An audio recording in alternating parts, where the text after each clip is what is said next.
Hi and welcome. In this video, I'm going to share with you some of the ways that you keep losing yourself in relationships when you are stuck in codependency. But I want to start with this. Do you feel like you become a different version of yourself in relationships? Like you find yourself being more accommodating, more anxious, more focused on them than you? That's not random. That's really a pattern. So what does losing yourself look like in a relationship? Here are some key things. Your identity is tied to connection. Your needs weren't prioritized growing up. Maybe you learned to adapt instead of express. So what happens? You become the helper, the fixer, the one who keeps everything stable. Now at first, that works. Maybe it was useful in some ways growing up, and that served a purpose. But over time, you might find yourself feeling resentful and absolutely drained. And maybe you don't even recognize yourself. Why? Because your focus has always been outward. So how can you change this pattern? Here are some key ways. 1. Awareness. Seeing the pattern and commit to yourself that change starts with a decision, like, I'm going to start showing up differently. This is where you stop waiting for others to change and start focusing on your own patterns and the things that you want to change about yourself. This will really help you in this first step, in this first stage of change. 2.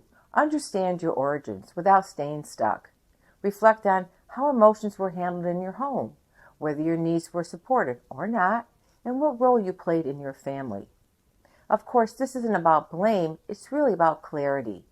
This also helps you to name and overcome the fears you may have had and how impactful your first family, your family of origin, has been.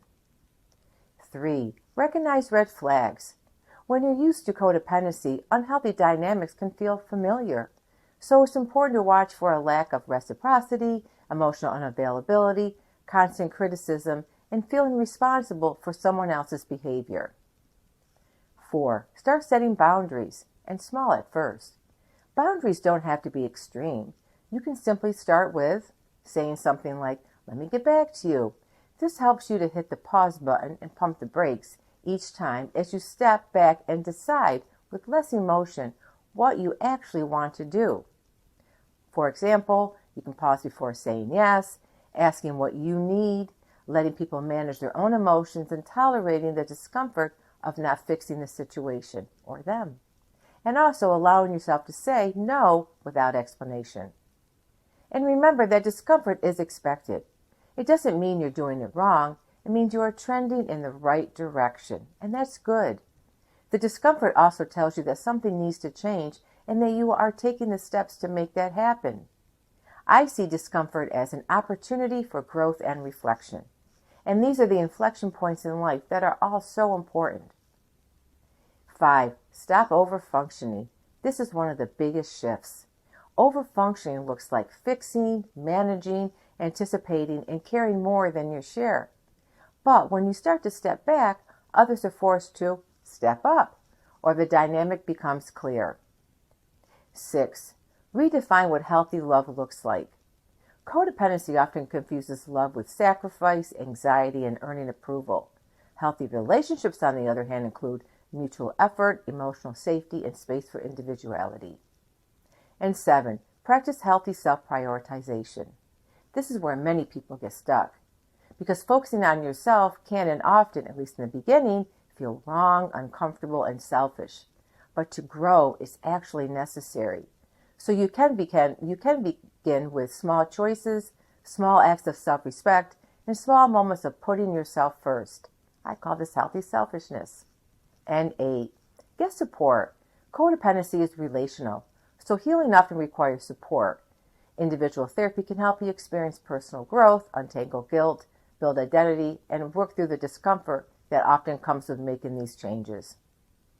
I have to say that I have worked with many people who are working through their codependency, and one thing that really stands out is how challenging it can be when your identity is tied up in this type of relationship and to this one person.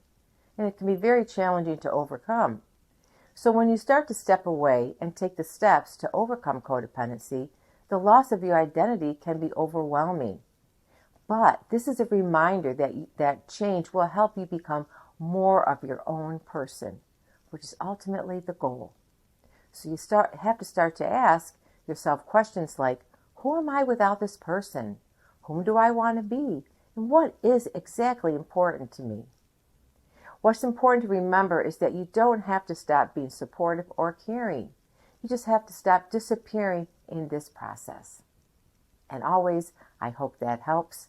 In my next and final video in this series, I'm going to talk about how you can overcome codependency, and I hope to see you there.